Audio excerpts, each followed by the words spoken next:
Dear people watching and listening, Assalamu alaikum.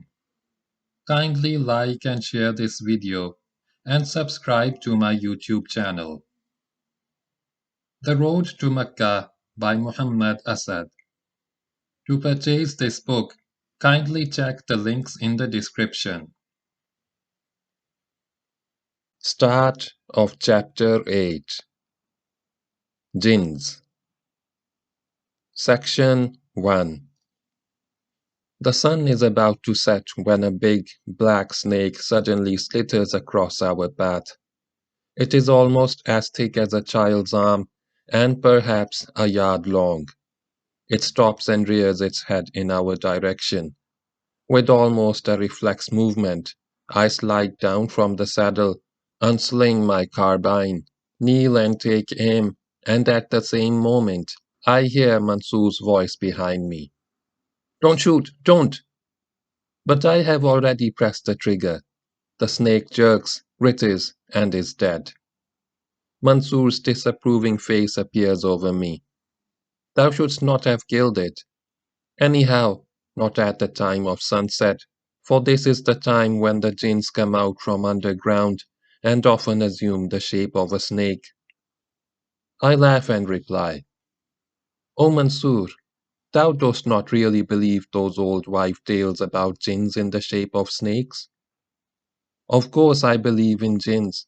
Does not the Book of God mention them? As to the shapes in which they sometimes appear to us, I don't know. I have heard they can assume the strangest and most unexpected of forms." You may be right, Mansoor, I think to myself, for indeed, is it so far-fetched to assume that apart from the beings which our senses can perceive, there may be some that elude our perception? Is it not a kind of intellectual arrogance which makes modern man reject the possibility of life forms other than those which can be observed and measured by him? The existence of jinns, whatever they may be, cannot be proved by scientific means. But neither can science disprove the possible existence of living beings whose biological laws may be so entirely different from our own that our outer senses can establish contact with them only under very exceptional circumstances. Is it not possible that such an occasional crossing of paths between these unknown worlds and ours gives rise to strange manifestations, which man's primitive fantasy has interpreted as ghosts, demons, and such other supernatural apparitions? As I remount my dromedary, playing with these questions with the half-smiling disbelief of a man whose upbringing has made him more thick-skinned than are people who have always lived closer to nature, Zad turns with a serious countenance towards me. "Mansoor is right, O my uncle. Thou shouldst not have killed the snake. Once, many years back, when I left Hayil after Ibn Saud had taken the town, I shot a snake like that one on my way to Iraq. It was also at the time when the sun was setting. A short while afterward, when we stopped to say our sunset prayer, I suddenly felt a leaden weight in my legs and a burning in my head, and my head began to roar like the roar of falling waters, and my limbs became like fire, and I could not stand upright and fell to the ground like an empty sack, and everything became dark around me. I do not know how long I remained in that darkness, but I remember that in the end I stood up again. An unknown man stood to my right and another to my left, and they led me into a great, dusky hall that was full of men who walked up and down in excitement and talked to each other. After a while I became aware that these were two distinct parties, as before a court of justice. An old man of very small size was sitting on a raised dais in the background. He seemed to be a judge or chieftain, or something like that, and all at once I knew that I was the accused. Someone said, "He has killed him just before sunset by a shot from his rifle. He is guilty." One of the opposing party retorted, "But he did not know whom he was killing. and he pronounced the name of God when he pulled the trigger. But those of the accusing party shouted, "He did not pronounce it," whereupon the other party repeated all together in chorus, he did praise the name of God." And so it continued for a while, back and forth, accusation and defense, until in the end the defending party seemed to gain their point, and the judge in the background decided. He did not know whom he was killing, and he did praise the name of God. Lead him back. And the two men who had brought me to the hall of judgment took me under the arms again, led me back the same way into the great darkness out of which I had come, and laid me on the ground. I opened my eyes, and saw myself lying between a few sacks of grain which had been piled on both sides of me, and over them was stretched a piece of tent cloth to protect me from the rays of the sun. It seemed to be early forenoon, and my companions had evidently made camp. In the distance I could see our camels gazing on the slope of a hill. I wanted to raise my hand, but my limbs were extremely weary. When one of my companions bent his face over me, I said, "Coffee," for from nearby I heard the sound of the coffee mortar. My friend jumped up. "He speaks! He speaks! He has come to." And they brought me fresh hot coffee. I asked them, "Was I unconscious the whole night?" And they answered, "The whole night? Full 4 days thou didst not budge. We always loaded thee like a sack onto one of the camels, and unloaded thee again at night, and we thought that we would have to bury thee here. But praise be to him who gives and takes life, the living who never dies." So thou seest, my uncle, one should not kill a snake at sunset. And although half of my mind continues to smile at Zad's narrative, the other half seems to sense the weaving of unseen forces in the gathering dusk, an eerie commotion of sounds so fine that the ear can hardly grasp them, and a breath of hostility in the air, and I have a faint feeling of regret at having shot the snake at sunset. Section 2. In the afternoon of our third day out of Hail, we stopped to water our camels at the wells of Arja, in an almost circular valley enclosed between low hills. The two wells, large and full of sweet water, lie in the center of the valley. Each of them is the communal property of the tribe.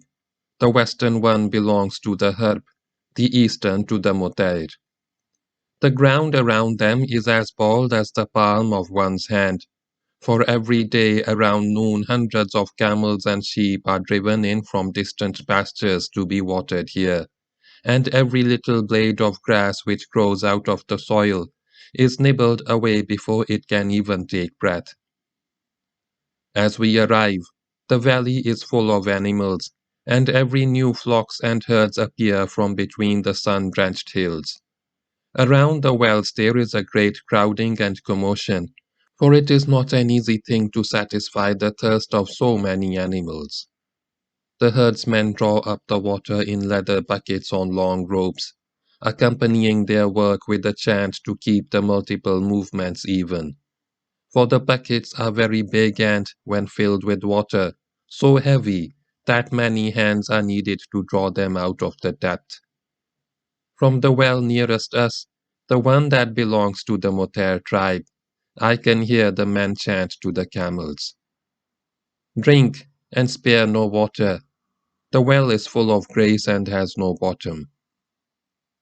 Half of the men sing the first verse, and the others the second, repeating both several times in quick tempo until the bucket appears over the rim of the well. Then the women take over and pour the water into leathern troughs. Scores of camels press forward, bellowing and snorting, quivering with excitement, crowding around the troughs, not visibly pacified by the men's soothing calls, "Ha hoy! Ha hoy!" One and another pushes its long, flexible neck forward, between or over its companions, so as to still its thirst as quickly as possible. There is a rocking and pushing, a swaying and thronging of light brown and dark brown, yellow white and black brown and honey-colored bodies, and the sharp, acrid smell of animal sweat and urine fills the air. In the meantime, the bucket has been filled again, and the herds draw it up to the quick accompaniment of another couplet. Naught can still the camel's thirst, but God's grace and the herdsman's toil. And the spectacle of rushing water, of drinking and slurping and calling and chanting starts all over again. An old man standing on the rim of the well raises his arm in our direction and calls out, "May God give you life, O wayfarers! Partake of our bounty." Whereupon several other men disentangle themselves from the crowd around the well and run towards us. One of them takes hold of my dromedary's halter and makes it kneel down, so that I may dismount in comfort. Quickly a way is made for our animals to the trough, and the women pour out water for them, for we are travelers, and therefore have a prior claim. Is it not wonderful to behold, muses Zad, how well these Harb and Mutair are keeping their peace now, so soon after they have been warring against each other? For it is only 3 years since the Mutair were in rebellion against the king, while the Harb were among his most faithful supporters.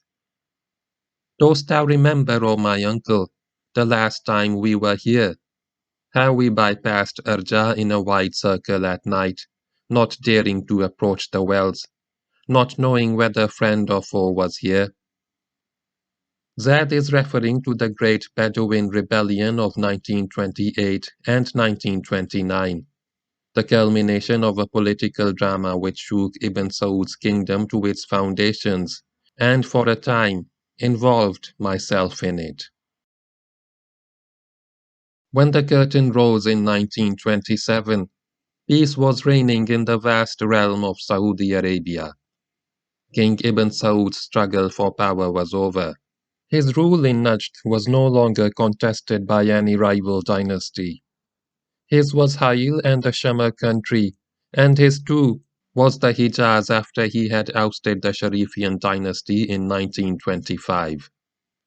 Outstanding among the king's warriors was that same redoubtable Bedouin chieftain, Faisal ad-Dawish, who had caused him so much worry in earlier years. Ad-Dawish had distinguished himself in the king's service and proved his loyalty time and time again. In 1921, he conquered Hail for the king. In 1924, he led a daring raid into Iraq, from where the Sharifian family, protected by the British, intrigued against Ibn Saud. In 1925, he took Medina and played a decisive role in the conquest of Jeddah. And now, in the summer of 1927, he was resting on his laurels in his Ikhwan settlement of Ardawiya, not far from the frontier of Iraq. For many years that frontier had been the scene of almost continuous Bedouin raids, arising from tribal migrations in search of pastures and water. But in a series of agreements between Ibn Saud and the British, who were responsible for Iraq as the mandatory power, it had been decided that no obstacles should be placed in the way of such necessary migrations, and that no fortifications of any kind should be erected on either side of the Najd-Iraq frontier. In the summer of 1927, however, the Iraqi government built and garrisoned a fort in the vicinity of the frontier wells of Bisaya, and officially announced its intention to build other forts along the frontier. A ripple of uneasiness ran through the tribes of northern Najd. They saw themselves threatened in their very existence, cut off from the wells on which they were entirely dependent. Ibn Saud protested against this open breach of agreements, only to receive, months later, an evasive answer from the British High Commissioner in Iraq. Faisal ad-Dawish, always a man of action, told himself, "It may not be convenient for the king to start a quarrel with the British, but I will dare it." And in the last days of October 1927, he set out at the head of his Ikhwan, attacked and destroyed the fort of Bisaya, giving no quarter to its Iraqi garrison. British aeroplanes appeared over the scene, reconnoitered the situation and withdrew, against their habit, without dropping a single bomb.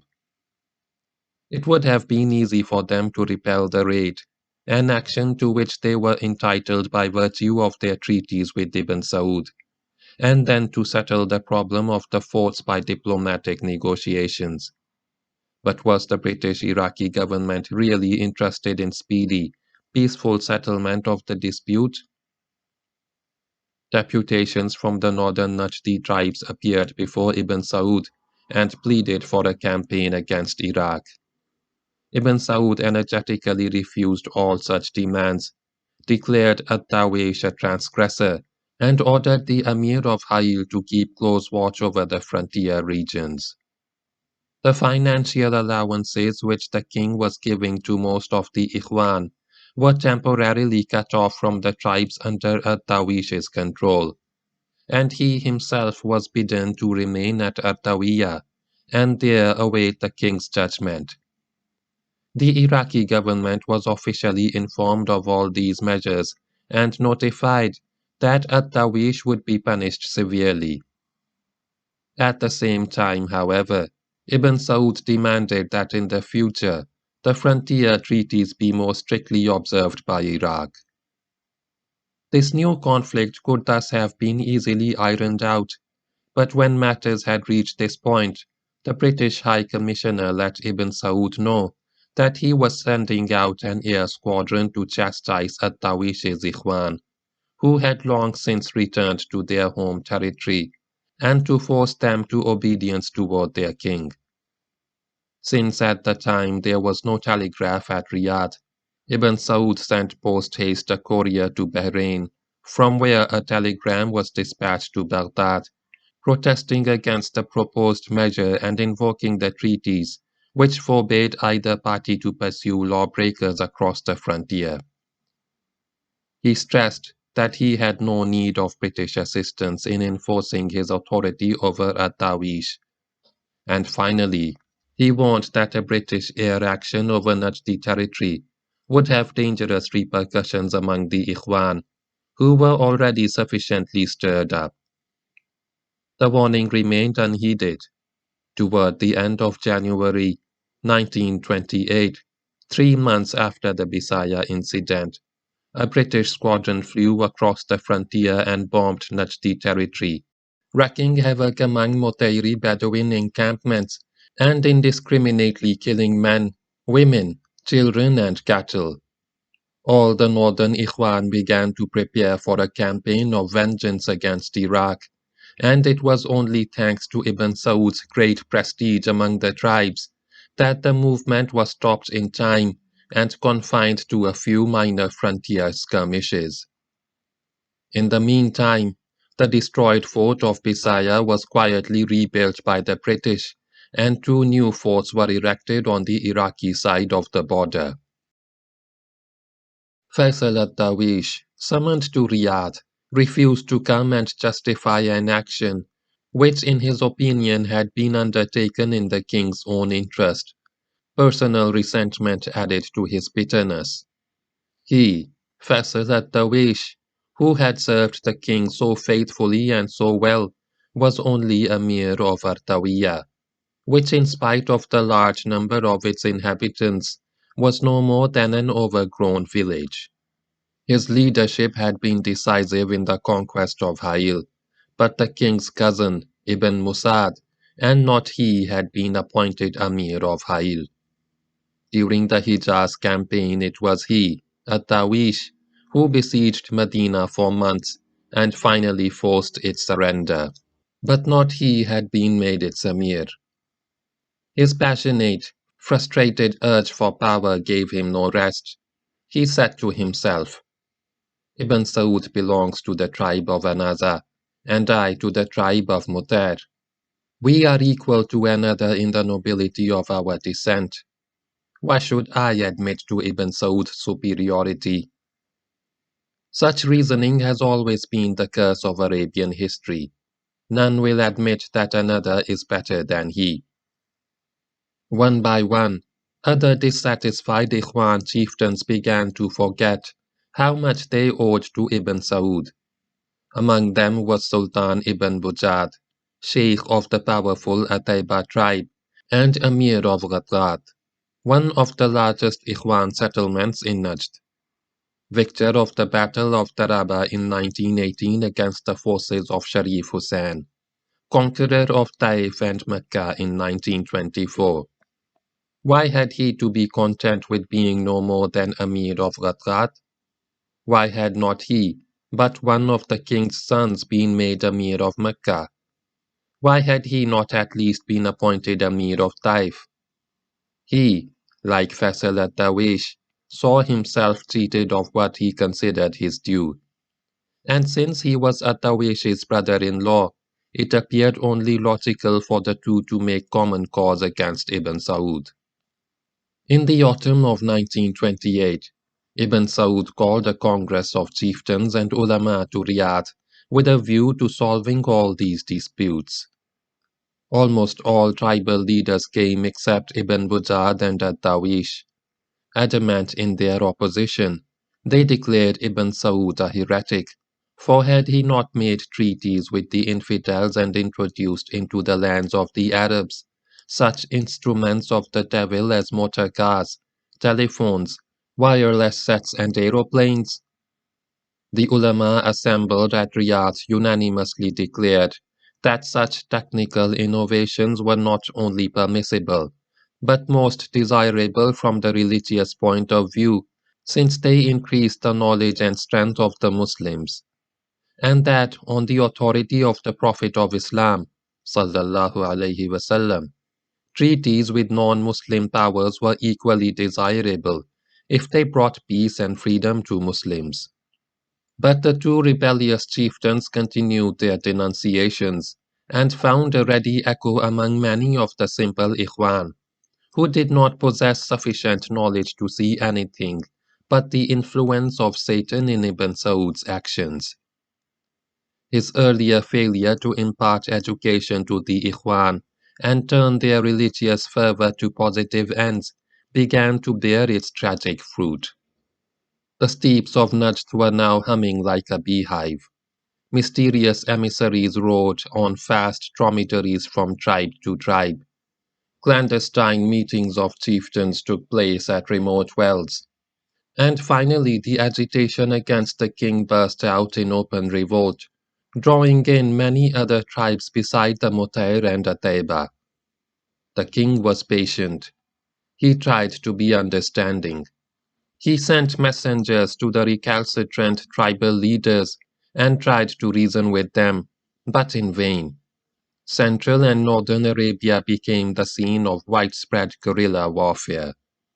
The almost proverbial public security of the country vanished, and complete chaos reigned in Najd. Bands of rebel Ikhwan swept across it in all directions, attacking villages and caravans and tribes that had remained loyal to the king. After innumerable local skirmishes between rebel and loyal tribes, a decisive battle was fought on the plain of Sibila in central Najd in the spring of 1929. On one side was the king with a large force, on the other the Mutair and the Atayba, supported by factions from other tribes. The king was victorious. Ibn Bujad surrendered unconditionally and was brought in chains to Riyadh. Ad-Dawish was severely wounded and said to be dying. Ibn Saud, mildest of all Arabian kings, sent his personal physician to attend him, and that doctor, a young Syrian, diagnosed a serious injury to the liver, giving Ad-Dawish a week to live, whereupon the king decided, "We shall let him die in peace. he has received his punishment from God.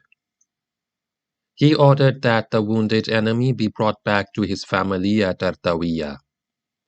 But Ardawish was far from dying. His injury was not nearly as serious as the young doctor had assumed, and within a few weeks he was sufficiently recovered to slip away from Ardawiya, more than ever bent on revenge. Ardawish's escape from Ardawiya gave a new impetus to the rebellion. It was rumored that he himself was somewhere in the vicinity of the Kuwait frontier, recruiting new tribal allies to his own, still considerable force of Mutar. Among the first to join him were the Ajman, a small but valiant tribe living in the province of Al-Hasa near the Persian Gulf. Their sheikh, Ibn Hadlan, was Faisal ad-Dawish's maternal uncle. Apart from this, there was no love lost between Ibn Saud and the Ajman. Years ago they had slain the king's younger brother Saad, and fearing his revenge had migrated to Kuwait. Subsequently, Ibn Saud had forgiven them and allowed them to return to their ancestral territory, but the old resentment continued to rankle. It flared up into open enmity when, during negotiations for a settlement, the Ajman chieftain and several of his followers were treacherously murdered in the camp of Ibn Saud's relative, the eldest son of the Emir of Al-Hasa. The alliance of the Ajman with the Mutar kindled a new spark among the Ataiba tribes in central Najd. After the capture of their Emir, Ibn Bujad, they had reassembled under a new chieftain, and now they rose once again against the king, forcing him to divert most of his strength from northern to central Najd. The fight was hard, but slowly Ibn Saud got the upper hand. Group after group, he overwhelmed the Ataiba, until in the end they offered to surrender. In a village halfway between Riyadh and Mecca, their sheikhs pledged fealty to the king, and the king again forgave them, hoping that at last he would have a free hand against At-Tawish and the rest of the rebels in the north. But hardly had he returned to Riyadh when the Ataiba broke their pledge for the second time and renewed their warfare. Now it was a fight to the finish. For a third time the Ataiba were defeated and almost decimated, and with the complete destruction of the Ikhwan settlement of Ghatghat, a town larger than Riyadh, the king's authority was re-established in central Najd. Meanwhile, the struggle in the north continued. Faisal ad-Dawish and his allies were now solidly entrenched in the vicinity of the border. Ibn Musad, the Emir of Hail, attacked them time and time again in behalf of the king. Twice it was reported that ad-Dawish had been killed, and both times the tidings proved false. He lived on, stubbornly and uncompromisingly. His eldest son and 700 of his warriors fell in battle, but he fought on. The question cropped up. From where does ad-Dawish receive the money, which even in Arabia is necessary for waging war? From where his arms and ammunition? Vague reports became current that the rebel, once so bitterly critical of Ibn Saud's treaty relations with the infidels, was now himself treating with the British. Rumor had it that he was a frequent visitor in Kuwait. Could he be doing this, people asked themselves, without the knowledge of the British authorities? Was it not possible, rather, that turmoil in the lands of Ibn Saud suited their own purpose only too well?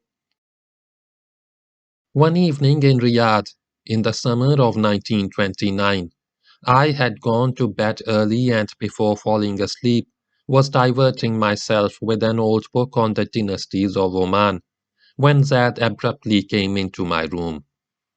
"There is a man here from the shuyukh. He wants to see thee at once." I hurriedly dressed and went to the castle.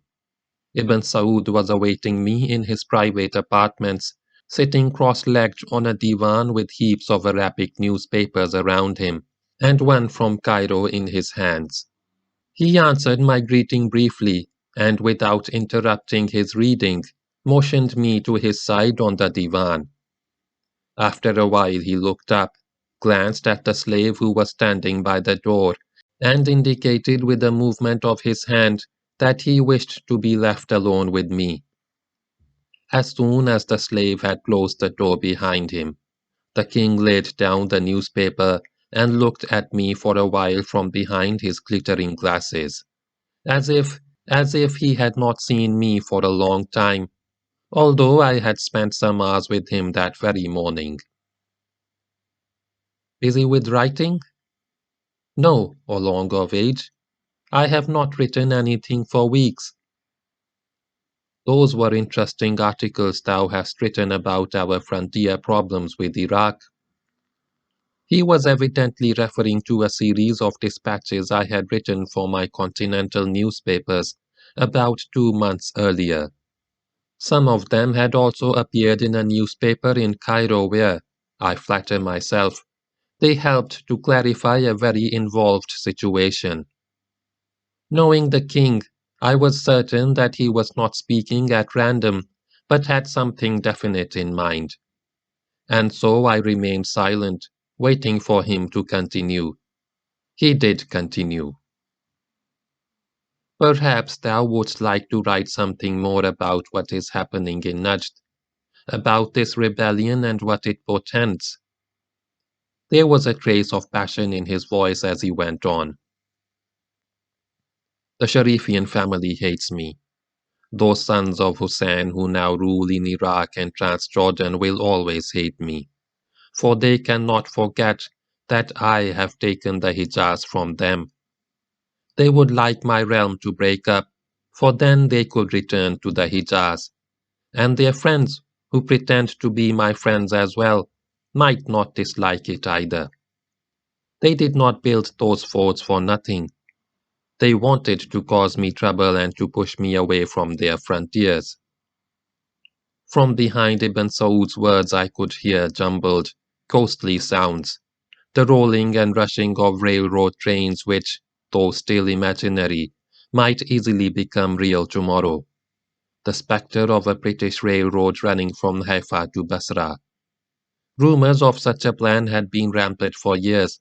It was well known that the British were concerned about securing the land route to India.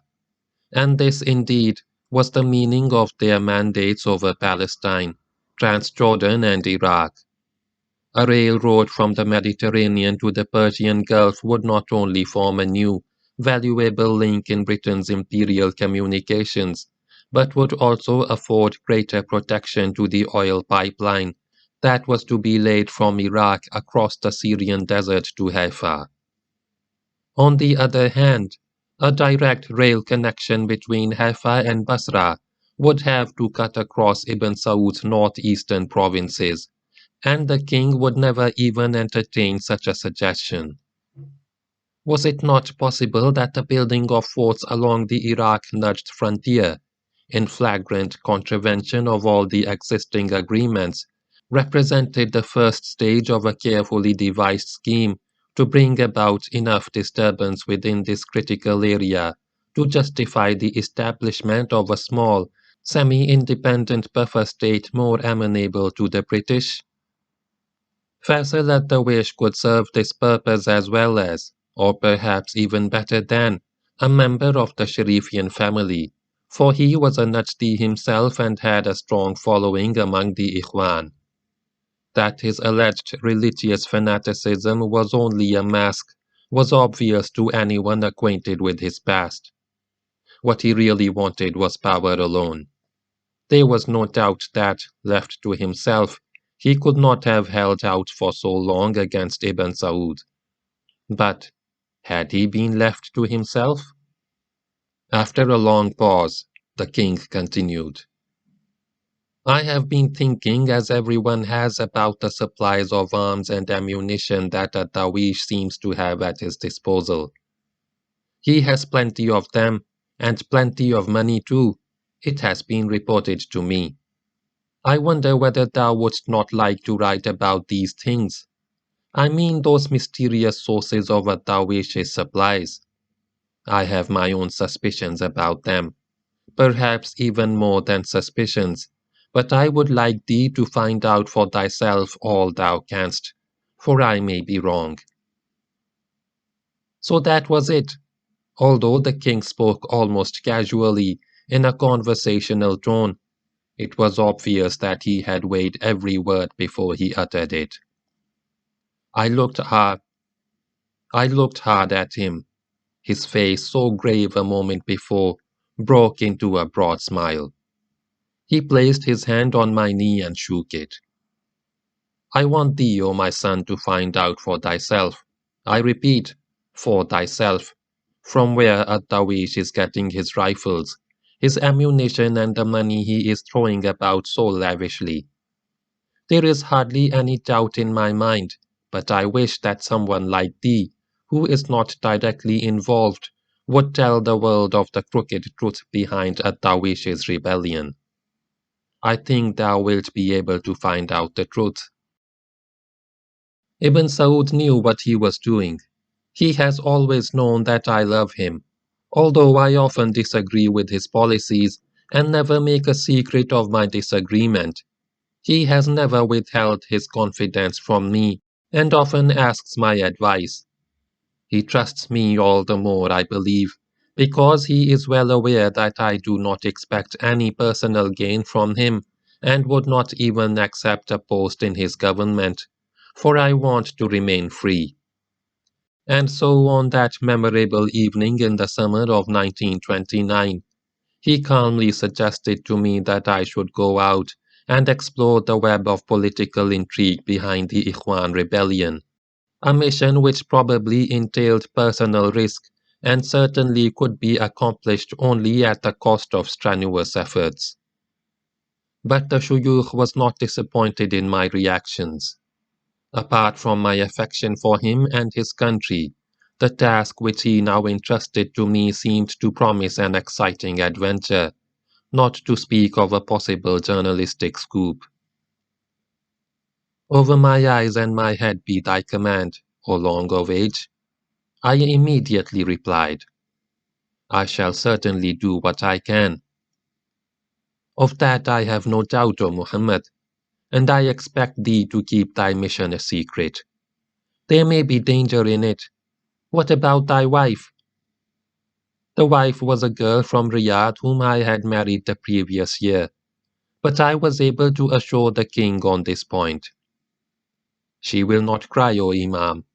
It was only today that I was thinking of divorcing her. We do not seem to suit one another. Ibn Saud smiled knowingly, for divorcing a wife was a thing not unfamiliar to him. But what about other people, thy kinsfolk? There is no one, I believe, who would mourn should anything happen to me, except, of course, Dad. But he will accompany me in any case, and the things that befall me will befall him as well. That is all to the good, replied the king. And oh, before I forget, thou wilt require some funds for the undertaking. And slipping his hand under the cushion behind him, he drew out a purse and thrust it into my hand. From its weight I immediately guessed that it was filled with golden sovereigns. I remember thinking to myself, how certain he must have been, even before he asked me, that I would accept his suggestion.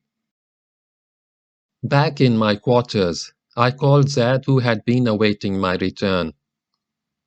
If I should ask thee, Zad, to accompany me on an enterprise that might prove dangerous, wouldst thou go with me? Zad replied, Dost thou think, O my uncle, that I would let thee go alone, whatever the danger? But where are we going? We are going to find out from where At-Tawish is getting his arms and his money. But the king insists that no one should know what we are doing until it has been done, so thou must be on guard. Zad did not even bother to reassure me. but turned instead to the more practical question. We can't very well ask Attawish or his men. How then do we set about it? On my way back from the castle, I had been ruminating over this problem. It appeared to me that the best starting point would be one of the cities of central Najd, where there were many merchants who had intimate connections with Iraq and Kuwait. Finally, I settled upon Shakra, the capital of the province of Washam, about 3 days' journey from Riyadh, where my friend Abdurrahman As-Sabai might be able to help me. The following day was occupied with preparations for our expedition. As I did not want to attract too much attention to my movements, I cautioned Zad not to draw provisions, as was customary with us, from the king's storehouses, but to purchase everything we needed from the bazaar. By evening, Zad had collected the necessary assortment of foodstuffs, about 20 pounds of rice, the same amount of flour for bread, a small skin containing clarified butter, dates, coffee beans, and salt. He had also bought 2 new water skins, a leather bucket, and a goat hair rope long enough for very deep wells. We were already well provided with arms and ammunition. Into our saddlebags we stuffed 2 changes of clothing per man, and each of us wore a heavy abaya which, together with the blankets over our saddles, would serve as covering on cool nights. Our dromedaries, which had spent several weeks at pasture, were in excellent condition. The one I had recently given to Zad was an extremely fleet Omani racer, while I rode the beautiful old northern thoroughbred, which had once belonged to the last Rashidi Amir of Hail, and had been presented to me by Ibn Saud. After nightfall we rode out of Riyadh. By dawn we reached Wadi Hanifa, a deep, barren river bed between steep hills, the site of the decisive battle fought over 1300 years ago between the Muslim forces of Abu Bakr radiallahu ta'ala anhu, the Prophet's successor and first Caliph of Islam, and those of the false prophet, Musaylima, who for many years had opposed the Muslims. The battle signaled the final victory of Islam in Central Arabia. Many of the original companions of the Prophet fell in it, and their graves are visible to this day on the rocky slopes of the Wadi. During the forenoon we passed the ruined city of Ayana, once a large populous settlement, stretching along both banks of Wadi Hanifa. Between rows of tamarisks lay the remnants of the past, broken down house walls with the crumbling pillars of a mosque, or the ruin of a palatial building rising here and there, all of them speaking of a higher, more gracious style of architecture than that of the simple mud buildings one sees in present-day Najd. It is said that until about 150 or 200 years ago, the entire coast of Wadi Hanifa from Darija, the original capital of the Ibn Saud dynasty, to Ayana, a distance of over 15 miles, was one single city, and that when a son was born to the Amir of Darija, the news of his birth, passed along from rooftop to rooftop by the women, travelled within minutes to the utmost end of Ayana. The story of Ayana's decay is so clouded by legends that it is difficult to discern the historical facts. Most probably the town was destroyed by the first Saudi ruler when it refused to accept the teachings of Muhammad ibn Abdul Wahhab. But Wahhabi legend has it that as a sign of God's wrath, all the wells of Ayana dried up in a single night, forcing the inhabitants to abandon the city. At noon of the third day we sighted the mud walls and bastions of Shakra and the high palms which towered above its houses. We rode between empty orchards and through empty streets, and only then we remembered that it was Friday and that everyone must be at the mosque. Off and on we encountered a woman cloaked from head to toe in a black abaya. She would start at the sight of the strangers and draw her veil across her face with a quick, shy movement. Here and there children played in the shadow of the houses. A solid warmth was brooding over the crowns of the palms. We went straight to the house of my good friend, Abdurrahman as-Sabai, who at that time was in charge of the Bayt al-Mal, or treasury of the province. We dismounted before the open gate, and Zad called into the courtyard. Ya walad, oh boy! And as a servant boy came running out of the house, Zad announced, Guests are here. While Zad and the boy busied themselves with unsaddling the dromedaries in the courtyard, I made myself at home in Abdurrahman's kahwa, where another servant immediately lit a fire under the brass pots on the coffee hearth. Hardly had I drunk the first sip when voices became audible from the courtyard. Questions and answers rang out. The master of the house had returned. Already from the staircase, still invisible, he shouted his greeting of welcome to me, and then appeared in the doorway with open arms. A delicate little man with a short, light brown beard and a pair of deep-set, humorous eyes in a smiling face. In spite of the heat, he wore a long fur coat under his abaya. This fur coat was one of his most treasured possessions.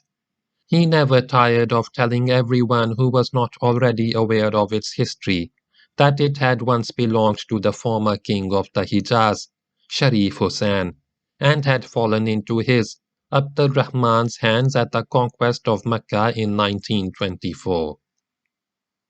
I cannot remember even having seen him without that coat. He embraced me warmly and, standing on his toes, kissed me on both cheeks. Ahlan wa sahlan wa marhaba.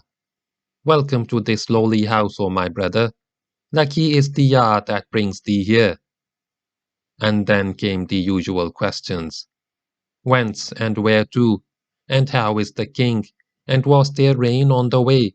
Or didst thou at least hear of rains? The whole traditional exchange of Arabian news.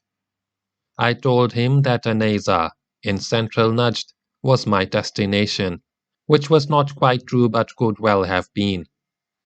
In earlier years, Abdurrahman had been engaged in extensive trade between Najd and Iraq and was thoroughly familiar with both Basra and Kuwait. It was not difficult to get him to talk of those places and to sound him out about people who might recently have arrived from there, for it seemed to me that with Faisal ad-Dawish being reported so near the border of Kuwait, either that place or Basra might furnish some indication as to his source of supplies. I learned that a member of the well-known Al-Bassam family of Aneza, an old acquaintance of mine, had recently visited Kuwait on the way back from Basra, and not wanting to expose himself to the hazards of a journey through rebel-infested territory, had returned via Bahrain to Najd. He was in Shakra at present, and if I wanted, Abdurrahman would send for him.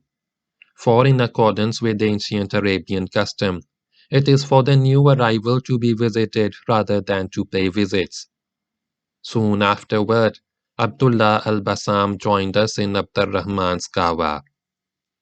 Abdullah, although belonging to perhaps the most important family of businessmen in all Najd, was not himself a rich man. His life had been full of ups and downs, mostly downs, experienced not only in Najd but also in Cairo, Baghdad, Basra, Kuwait, Bahrain, and Bombay. He knew everybody who was anybody in those places and carried in his shrewd head a store of information about everything that was going on in Arab countries. I told him that I had been asked by a German business firm to explore the possibilities of importing agricultural machinery into Kuwait and Basra. And since I had been offered a fat commission by the firm, I was anxious to find out which of the local merchants in those two towns were likely to entertain such a proposition. Al-Bassam mentioned several names, and then added, I am sure that some of the Kuwaiti people will be interested in thy project. They are always importing things from abroad, and nowadays trade seems to be quite lively. So lively that large consignments of silver reals are arriving almost every day directly from the mint at Trieste. The mention of the silver reals gave me a jolt. This particular kind of real, the Maria Theresa Taylor, constituted, side by side with the official Arabian currencies, the chief commercial coinage of the entire peninsula. It was minted at Trieste and sold at its silver value, plus a small minting charge to the various governments and also to a few outstanding merchants with large trade interests among the Bedouins. For the Bedouins were averse to accepting paper money and took only gold or silver, preferably Maria Theresa Taylors. Large imports of these coins by Kuwaiti traders seemed to indicate that a brisk business was going on between them and the Bedouins. Why, I asked Al-Bassam, should Kuwaiti merchants import rials just now? I do not know, he replied with a trace of perplexity in his voice. They talk of buying meat camels from Bedouins near Kuwait for sale in Iraq, where the prices are high nowadays, though I do not quite see how they expect to find many camels in the steppes around Kuwait in these disturbed times. I should rather think, he added with a laugh, that it would be more profitable to buy riding camels in Iraq and to sell them to At-Tawish and his men. But of course, At-Tawish would not have the money to pay for them. Would he not indeed? That night, before going to bed in the room assigned to us by our host, I drew Zad into a corner and told him, We are going to Kuwait. It will not be easy, O my uncle, replied Zad, but the gleam in his eyes spoke more eloquently than his words of his readiness to embark on something that was not only not easy, but extremely dangerous. It would of course be child's play to travel across territory controlled by forces and tribes loyal to the king, but for at least 100 miles or so before reaching the borders of Kuwait, we would be entirely on our own in the midst of hostile territory, through which the rebellious Mudair and Ajman tribesmen were roaming. We could of course travel to Kuwait by sea via Bahrain, but that would require a permit from the British authorities and thus expose all our movements to the closest scrutiny. The same objection would apply to traveling via Al Jawf and the Syrian desert into Iraq, and thence to Kuwait, for it would be too optimistic to suppose that we could slip through the many control points in Iraq. There remained, therefore, nothing but the direct overland route to Kuwait. How to penetrate undetected into the town itself was a question that could not be easily answered at present. And so we left it to the future, trusting in our luck and hoping for unforeseen opportunities. Abdurrahman as-Sabai wanted me to stay with him for some days, but when I pleaded urgent business, he let us go the next morning, after augmenting our food supply by a quantity of dried camel meat, a delicious addition to the rather monotonous fare ahead of us. He also insisted that I should visit him on my return journey, to which in truth I could only answer, Insha'Allah, God willing. From Shakra we travelled for 4 days toward northeast without encountering anything unusual. On one occasion we were stopped by a detachment of loyal Awazim Bedouins, who formed part of Amir ibn Musad's forces. But my open letter from the king immediately put them at rest, and after the customary exchange of desert tidings, we continued on our way.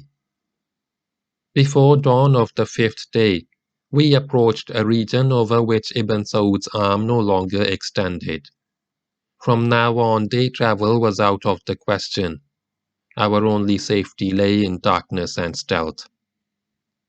We made camp in a convenient gully not far from the main course of the great Wadi al-Ruma, the ancient dry river bed that runs across northern Arabia toward the head of the Persian Gulf.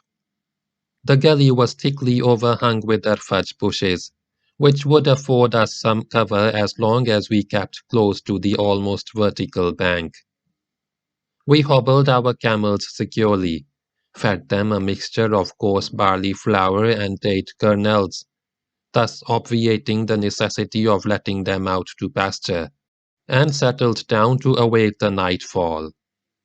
We did not dare light a fire, for even in daytime its smoke might betray us, and so we had to content ourselves with a meal of dates and water.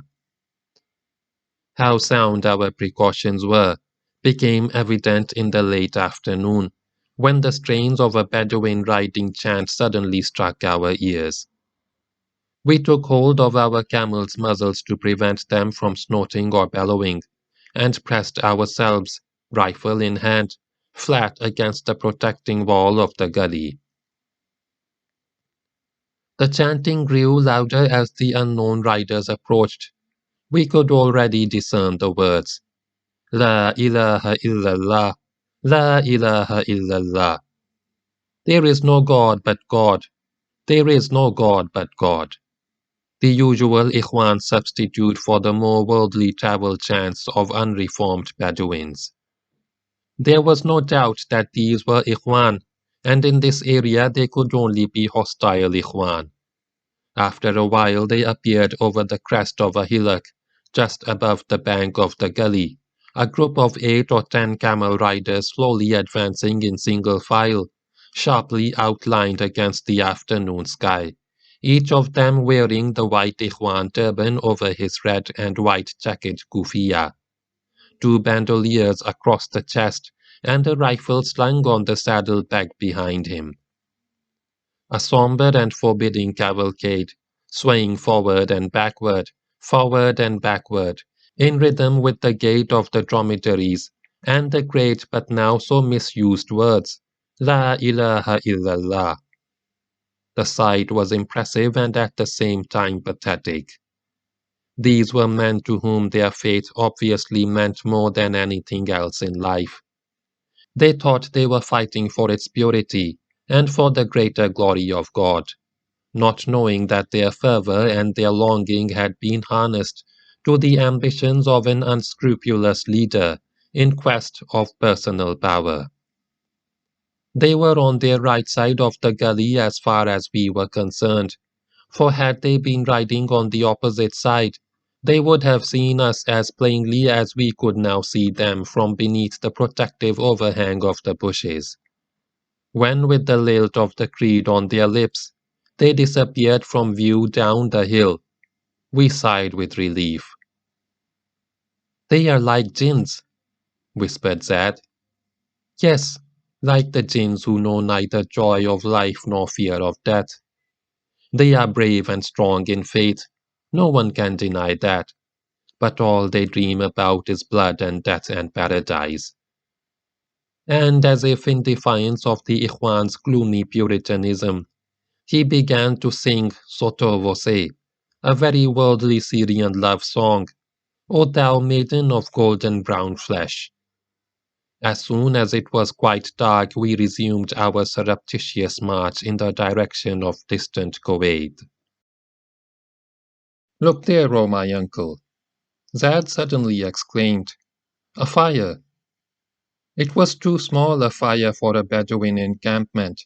A lonely herdsman, perhaps? But what herdsman would dare light a fire here unless he were one of the rebels? Still, it would be better to find out. If it was only one man, we could easily take care of him and also possibly gather some precious information about enemy movements in the area. The soil was sandy and the feet of our camels made almost no noise as we cautiously approached the fire. In its light, we could now make out the crouching figure of a solitary Bedouin.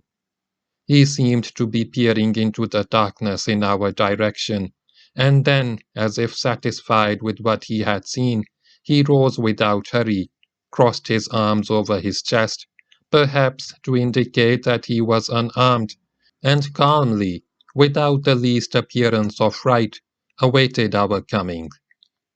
"Who art thou?" Zad called out sharply, his rifle pointed at the ragged stranger. The Bedouin smiled slowly and answered in a deep, sonorous voice, "I am a Sulubi." The reason for his calm now became obvious. The strange, gypsy-like tribe, or rather group of tribes, to which he belonged had never taken part in Arabia's almost unceasing Bedouin warfare. Enemies to none, they were attacked by none.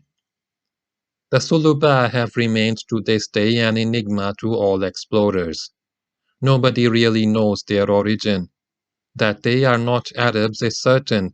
Their blue eyes and light brown hair belie their sunburnt skins and carry a memory of northern regions. The ancient Arab historians tell us that they are descendants of crusaders who had been taken prisoner by Saladin and brought to Arabia, where they later became Muslims. And indeed the name Suluba has the same root as the word Salib, that is cross, and Salibi, which means crusader. Whether this explanation is correct is difficult to say. In any case, the Bedouins regard the Suluba as non-Arabs and treat them with something like tolerant contempt.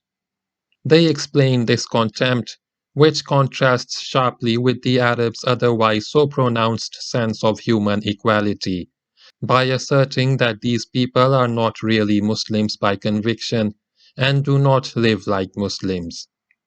They point out that the Suluba did not marry, but are promiscuous like dogs, without consideration even of close blood relationship, and that they eat carrion, which Muslims consider unclean. But this may be a post factum rationalization. I am rather inclined to think that it was the awareness of the Suluba's racial strangeness that caused the extremely race-conscious Bedouin to draw a magic circle of contempt around them, an instinctive defense against blood mixture, which must have been very tempting in the case of the Suluba, for they are, almost without exception, beautiful people, taller than most of the Arabs, and of a great regularity of features. The women, especially, are very lovely, full of an elusive grace of body and movement. But whatever the cause, the Bedouins' contempt for the Suluba has made their life secure, for anyone who attacks or harms them is deemed by his kinsfolk to have forfeited his honor. Apart from this, the Suluba are highly esteemed by all desert dwellers as veterinarians, saddle makers, tinkers, and smiths. The Bedouin, though despising handicraft too much to practice it himself, is nevertheless in need of it, and the Suluba are there to help him in his need. They are also efficient herdsmen, and above all, unquestioned masters in the art of hunting. Their ability to read tracks is almost legendary, and the only people who can compare with them in this respect are the Al Murra Bedouins on the northern fringes of the empty quarter. Relieved at finding that our new acquaintance was a Sulubi, I told him frankly that we were Ibn Saud's men, which was quite safe in view of the respect which these people have for authority, and requested him to extinguish his fire. This done, we settled on the ground for a lengthy conversation. He could not tell us much about the disposition of Ad-Dawesh's forces, for he said, they are always on the move, like Jinns, never resting at one place for long. It transpired, however, that no large concentration of hostile Ikhwan happened to be in our immediate vicinity just now. although small parties were constantly crossing the desert in all directions. An idea suddenly struck me. Might we not utilize the Sulubi's instinct for hunting and pathfinding to lead us to Kuwait? Hast thou ever been to Kuwait? I asked him. The Sulubi laughed. Many times. I have sold gazelle skins there, and clarified butter and camel wool. Why, it is only 10 days since I returned from there. Then thou couldst perhaps guide us to Kuwait. I mean guide us in such a manner as to avoid meeting Ikhwan on the way. For a few moments the Sulubi pondered over this question. Then he replied hesitantly, I might, but it would be dangerous for me to be caught by the Ikhwan in thy company. I might though, but it would cost thee a lot. How much? Well, and I could discern the tremor of greed in his voice. Well, O master, if thou wouldst give me 100 rials, I might guide thee and thy friend to Kuwait in such a manner that none but the birds of the sky would set eyes on us. 100 rials was equivalent to 10 sovereigns, a ridiculously small sum considering what it would mean to us. But the Sulubi had probably never in his life held so much cash in his hands. I shall give thee 100 rials, 20 now and the rest after we reach Kuwait. Our prospective guide had obviously not expected his demand to be so readily granted. Perhaps he regretted that he had not set his price higher, for as an afterthought, he added, But what about my dromedary? If I ride with you to Kuwait and then back, the poor beast will be worn out entirely, and I have only one. Not wishing to prolong the negotiations, I promptly replied, I shall buy thy dromedary. Thou shalt ride it to Kuwait, and there I shall hand it to thee as a gift. But thou must lead us back as well. That was more than he could have hoped for. With great alacrity he rose, disappeared into the darkness and reappeared after a few minutes, leading an old but beautiful and obviously hardy animal. After some haggling, we settled upon 150 rials as its price, on the understanding that I would pay him 50 now, and the rest, together with his reward, in Kuwait. Zad fetched a purse filled with rials from one of our saddlebags, and I started counting the coins into the lap of the Sulubi. From the depths of his bedraggled tunic, he drew out a piece of cloth in which his money was tied. And as he started to add my rials to his hoard, the glitter of a new coin caught my eye. Stop! I exclaimed, placing my hand over his. Let me see that shining rial of thine. With a hesitant gesture, as if afraid of being robbed, the Sulubi laid the coin gingerly on the palm of my hand. It felt sharp-edged, like a new coin, but to make sure I lit a match and looked at it closely. It was indeed a new Maria Theresa Taylor, as new as if it had just left the mint. And when I held the match over the rest of the Sulubi's money, I discovered 5 or 6 more coins of the same startling newness. Where didst thou get these rials? I came by them honestly, O my master, I swear. I did not steal them. A Mutairi gave them to me some weeks ago near Kuwait. He bought a new camel saddle from me because his was broken. A Mutairi? Art thou certain? I am certain, O my master, and may God kill me if I speak a lie. He was of Atawish's men, one of a party that had recently been fighting against the Amir of Hail. It surely was not wrong to take money from him for a saddle. I could not well refuse, and I am sure that the shuyukh, may God lengthen his life, will understand this. I reassured him that the king would not bear any malice toward him, and his anxiety subsided. On questioning him further, I found that many other Suluba had received such new rials from various partisans of a Tawish in exchange for goods or small services. Our Sulubi indeed proved himself an outstanding guide. For 3 nights he led us a meandering course across rebel territory, over paths that stretches which even Zad, who knew this country well, had never seen before. The days were spent in hiding. The Sulubi was a past master at finding unsuspected places of concealment. On one occasion he led us to a waterhole which, he told us, was unknown even to the Bedouins of the region. Its brackish, brown water assuaged the thirst of our camels and enabled us to refill our water skins. Only twice did we see groups of Ikhwans in the distance, but on neither occasion were they allowed to see us.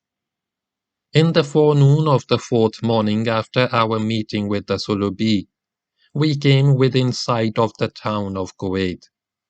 We did not approach it from the southwest, as travelers from Najd would have done, but from the west, along the road from Basra, so that anyone who met us would think we were Iraqi traders. Once in Kuwait, we made ourselves at home in the compound of a merchant with whom Zad was acquainted from his days in the Iraqi constabulary. A damp, oppressive heat lay over the sandy streets and the houses built of sun-baked mud bricks, and, accustomed to the open steeps of Najd, I was soon drenched with perspiration. But there was no time for rest. Leaving the Sulubi in charge of the camels, with the strict injunction not to mention to anyone from where we had come, Zad and I proceeded to the bazaar to make our preliminary investigations. Not being familiar with Kuwait myself, and not wishing to make Zad more conspicuous by my presence, I remained for about an hour alone in a coffee shop, drinking coffee and smoking a nargile. When Zad had last reappeared, it was obvious from his triumphant expression that he had found out something of importance. Let us go outside, O my uncle. It is easier to talk in the marketplace without being overheard. And here I have brought something for thee, and for me as well. And from under his abaya, he produced 2 Iraqi igals of thick, loosely plaited brown wool. These will make Iraqis of us. Through discreet inquiries, Zad ascertained that a former partner of his, a companion of his old smuggling days in the Persian Gulf, was now living in Kuwait, apparently still engaged in his accustomed trade. If there is anyone who can tell us something about gun running in this town, it is Bandar. He is a Shamar like myself, one of those stubborn fools who could never fully reconcile themselves to Ibn Saud's rule. We must not let him know that we are working for the shuyukh, and I think not even from where we have come, for Bandar is not really a fool. He is a very cunning man. Indeed, he has tricked me too often in the past that I should trust him now. We finally traced the man to a house in a narrow lane close to the main bazaar. He was tall and thin, perhaps 40 years of age, with close-set eyes and a sour, dyspeptic expression, but his features lit up in genuine pleasure when he beheld Zad. Because of my light skin, I was introduced as a Turk who had settled in Baghdad and had been engaged in exporting Arab horses from Basra to Bombay. But it does not pay nowadays to bring horses to Bombay, added Zad. Those merchants from Aneza and Buraida have completely cornered the market there. I know, replied Bandar. Those dirty southerners of Ibn Saud are not content with having taken away our country. They are bent on taking away our livelihood as well. But what about gun running, Bandar? Asked Zad. There should be a lot of business here, with all these Motair and Ajman desirous of twisting Ibn Saud's neck, eh? There was a lot of business, replied Bandar, with a shrug of his shoulders. Until a few months ago I was making quite good money buying up rifles in Transjordan and selling them to the people of Dawish. But now all that is finished. Entirely finished. You couldn't sell a single rifle now. How is that? I should think Dawish would need them more than ever before.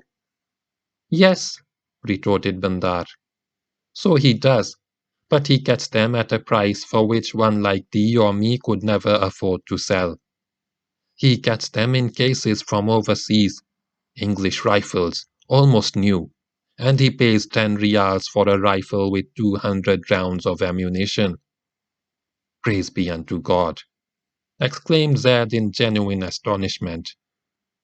10 rials for an almost new rifle with 200 rounds. But that is impossible.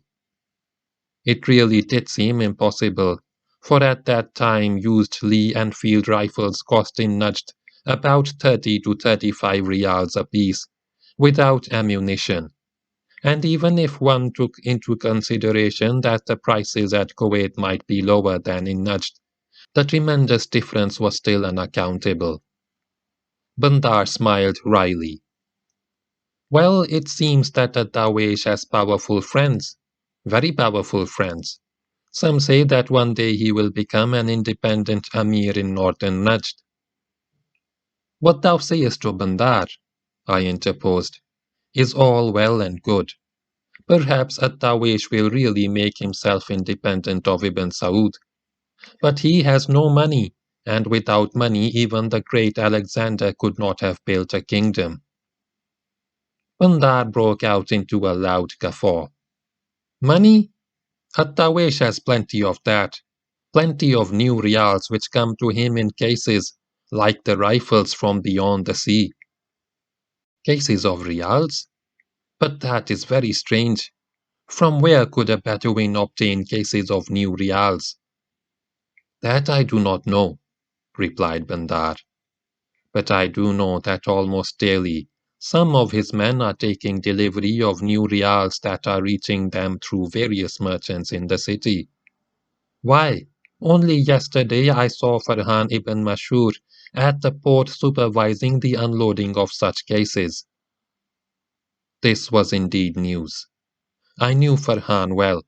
He was a grandnephew of that famous Syrian Bedouin prince, Nuri Shalan, who had once fought together with Lawrence against the Turks. I had first met young Farhan in 1924 in Damascus, where he was notorious for his revels in all the doubtful places of entertainment. Some time afterward, he fell out with his great-uncle, migrated with a subsection of his tribe, the Rubala, to Najd, where he suddenly became pious and joined the Ikhwan movement. I met him again in 1927 in Ibn Musad's castle at Hail, but then he donned the huge white turban of the Ikhwan as a symbol of his new-found faith, and was enjoying the bounty of the king. When I reminded him of our previous meetings in Damascus, he quickly changed the subject.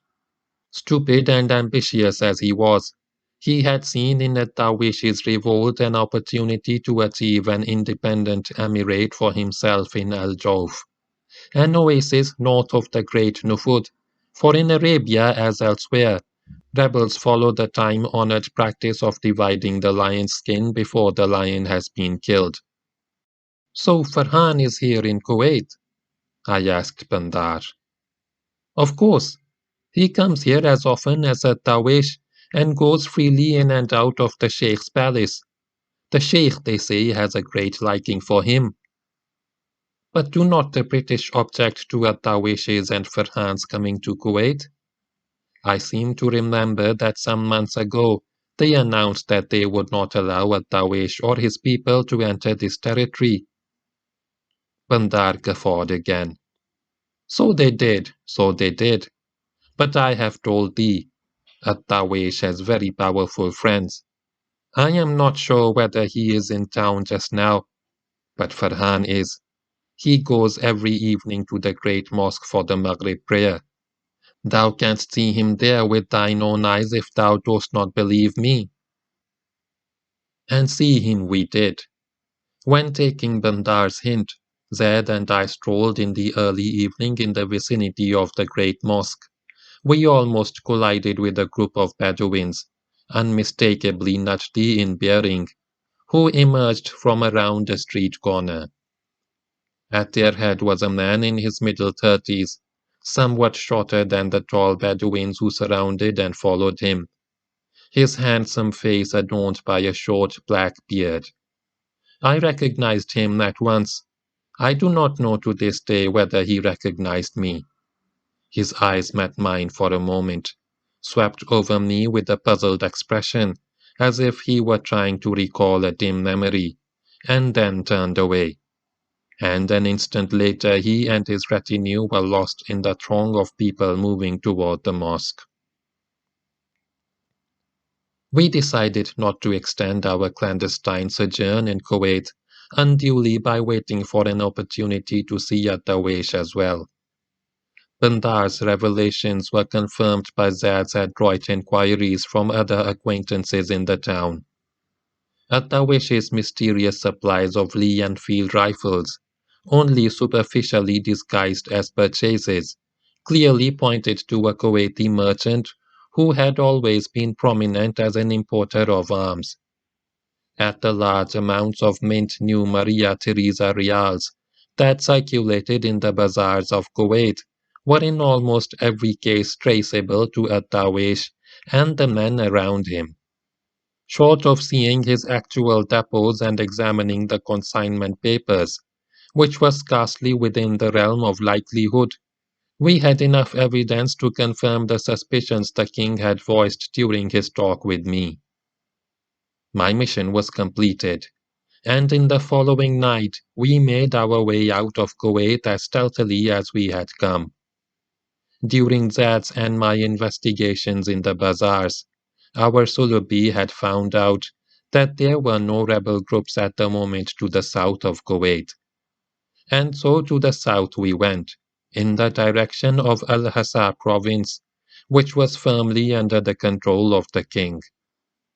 After 2 strenuous night marches, we encountered, not far from the coast, a detachment of Banu Hajar Bedouins who had been sent out by the Emir of Al-Hassa to reconnoiter the latest positions of the rebels, and in their company we re-entered loyal territory. Once safely within Ibn Saud's realm, we parted from our Sulubi guide who, contentedly pocketing his well-earned reward, rode away toward the west on the camel I had presented to him, while we continued southward in the direction of Riyadh. The series of articles which I subsequently wrote made it clear for the first time that the rebels were being supported by a great European power. They pointed out that the basic aim of these intrigues was to push Ibn Saud's frontiers southward and ultimately to convert his northernmost province into an independent principality between Saudi Arabia and Iraq, which would allow the British to build a railway line across its territory. Apart from this, At-Dawish's rebellion offered a welcome means to bring about so much confusion in Ibn Saud's kingdom that he would be in no position to resist, as he had hitherto done, Britain's demands for 2 important concessions, one of them being the lease of the Red Sea port of Rabigh, north of Jeddah, where the British had long wanted to establish a naval base, and the other, control of that sector of the Damascus-Medina railway, which runs through Saudi territory. A defeat of Ibn Saud at the hands of At-Dawish would have brought these schemes well within the realm of practical possibility. A flash of sensation followed the publication of my articles in the European and Arabic, mainly Egyptian press, and it may well be that the premature disclosure of all that secret planning contributed something to its subsequent frustration. At any rate, the plan of a British railway from Haifa to Basra was allowed to lapse into oblivion in spite of the large sums, which appeared to have been spent for preliminary surveys, and was never heard of again. What happened afterward is a matter of history. That same summer of 1929, Ibn Saud protested to the British against the freedom accorded at-Tawish to purchase arms and ammunition at Kuwait. Since he had no tangible proof that these arms were being supplied by a foreign power, the king could protest only against the sales as such. The British authorities replied that it was the traders in Kuwait who were supplying arms to the rebels, and that Britain could do nothing to stop this, since in the Treaty of Jeddah of 1927 they had lifted their embargo on the import of arms to Arabia. If Ibn Saud wanted, they said, he too could import arms via Kuwait.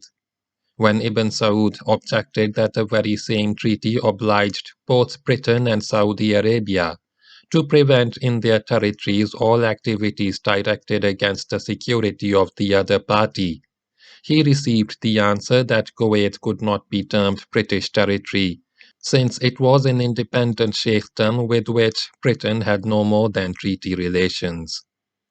And so the civil war continued. In the late autumn of 1929, Ibn Saud personally took the field, this time determined to pursue at-Tawish even into Kuwait, if, as had always been the case in the past, that territory remained open to the rebels as a refuge and base for further operations.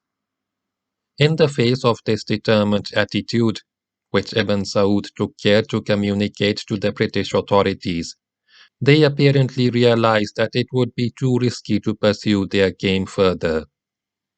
British aeroplanes and armored cars were sent out to prevent at-Tawish from retreating against into Kuwaiti territory. The rebel realized that his cause was lost. Never would he be able to withstand the king in open battle, and so he started to negotiate. The king's terms were crisp and clear. The rebel tribes must surrender. Their arms, horses, and dromedaries would be taken away from them. At-Tawish's life would be spared, but he would have to spend the rest of his days in Riyadh. At-Tawish, always so active and full of movement, could not resign himself to inaction and immobility. He refused the offer. Fighting a last-ditch battle against the overwhelming forces of the king, the rebels were completely routed. At-Tawish and a few other leaders, among them Farhan ibn Mashur and Naif Abu Kilab, chieftain of the Ajman, fled to Iraq. Ibn Saud demanded at-Tawish's extradition. For a time it seemed that King Faisal of Iraq would refuse his demands by invoking the ancient Arabian law of hospitality and sanctuary, but finally he gave in. Early in 1930, at-Tawish, seriously ill, was handed over to the king and brought to Riyadh. When after a few weeks it became obvious that this time he was really dying, Ibn Saud, with his customary generosity, had him brought back to his family at Artawiya, where his stormy life came to an end. And once again, peace reigned in the realm of Ibn Saud. And once again, peace reigns around the wells of Arja. May God give you life, O wayfarers. Partake of our bounty. Calls out the old Mutairi Bedouin, and his men help us to water our camels. All grudges and enmities of the so recent past seem to be forgotten, as if they had never been. For the Bedouins are a strange race, quick to flare up in uncontrollable passion at even imaginary provocations, and just as quick to swing back to the steady rhythm of a life in which modesty and kindness prevail. Always heaven and hell in close proximity. And as they draw water for our camels in their huge leather buckets, the Moteri herdsmen chant in chorus. Drink and spare no water. The well is full of grace and has no bottom. Section 3. On the fifth night after our departure from Hail, we reach the plain of Medina and see the dark outline of Mount Uhud. The dromedaries move with tired step. We have a long march behind us, from early morning deep into this night. Zad and Mansour are silent, and I am silent.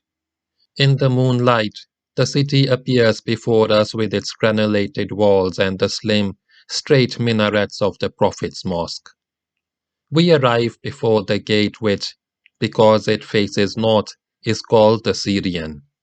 The dromedaries shy before the shadows of its heavy bastions, and we have to use our canes to make them enter the gateway. Now I am again in the city of the Prophet, sallallahu alaihi wasallam, home after a long wandering, for this city has been my home for several years. A deep, familiar quiet lies over its sleeping, empty streets. Here and there a dog rises lazily before the feet of the camels. A young man walks by singing. His voice sways in a soft rhythm and fades away in a side lane. The carved balconies and oriel windows of the houses hang black and silent over us. The moonlit air is lukewarm like fresh milk. And here is my house. Mansour takes leave to go to some friends, while we two make the camels kneel down before the door. Zad hobbles them without a word and begins to unload the saddlebags. I knock at the door. After a while I hear voices and footsteps from within. The shine of a lantern appears through the fanlight. The bolts are drawn and my old Sudanese maidservant, Amina, exclaims joyfully, "Oh, my master has come home." End of chapter 8.